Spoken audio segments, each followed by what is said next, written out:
এই 15 মাসের মধ্যে অসংখ্য মাজার ভাঙা হয়েছে। আমি জীবনে কোনোদিন শুনি নাই কোনো একটা কবরের থেকে একটা লোককে নামায় না আগুন ধরায় দেওয়া হয়েছে, সেটা আবার ঘোষণা দিয়া।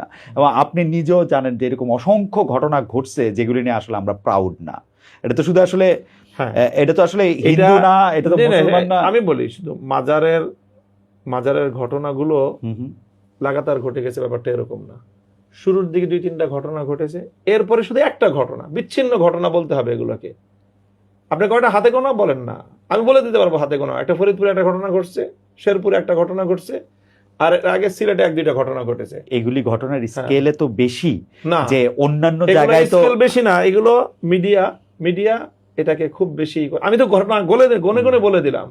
ফরিদপুরে একটা ঘটনা, আপনি অনেক ঘটনা গুনতেও পারেন নাই। কুষ্টিয়ার ঘটনা তো আপনি গুনলেন না।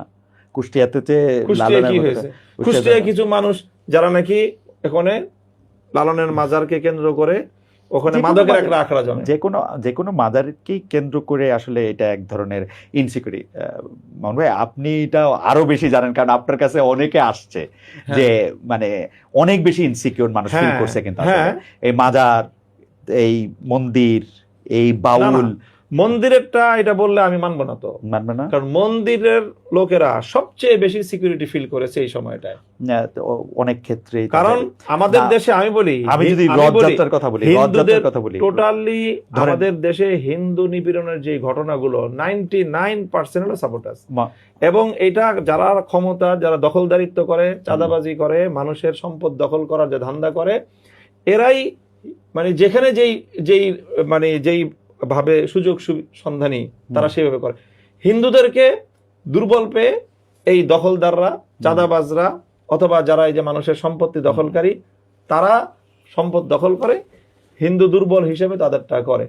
যারা ইসলামী, যে কোনো ইসলামের যেই কোনো আপনার ফিলোসফিরই হোক না কেন, যে কোনো থরজার অনুসরণ, ইভেন আলে হাদিস হোক, সুন্নি হোক, বেরলভি হোক, অথবা আমরা দেওবন্দি হই, অথবা আপনার জামাত ইসলাম হোক, এই ব্যাপারে আমাদের সকলের আমি অভিন্ন অবস্থানই দেখেছি যে সংখ্যালঘুদের অধিকারের ব্যাপারে আমরা সব এই ব্যাপারে খুব সোচ্চার আমরা।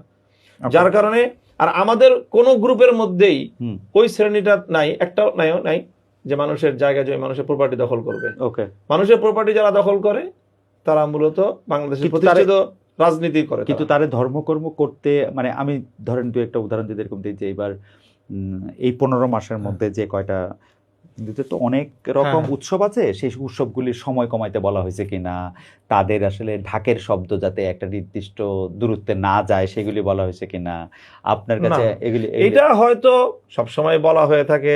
কখনো তারা মসজিদ আর মন্দির যখন কাছাকাছি, তারাবির নামাজ চলতেছে, ঠিক একই সময়ে জুমার নামাজ চলতেছে, একই সময়ে রথযাত্রা, সেই সময়গুলো এমন কোন অপ্রীতিকর ঘটনা বাংলাদেশে ঘটার কোনো সুযোগ নাই। কারণ হিন্দুরা দুর্বল, ওরা তো আর অপ্রীতিকর ঘটনা ঘটতে পারবে না, ভয়ে চুপসায় গেছে কিনা। এরকম কোন আপনি বলেন যে নামাজের কারণে অথবা মসজিদের কারণে তারা তাদের ধর্মীয় উৎসব উদযাপন করতে পারেনি, এমন কোনো ঘটনা ঘটে নেই।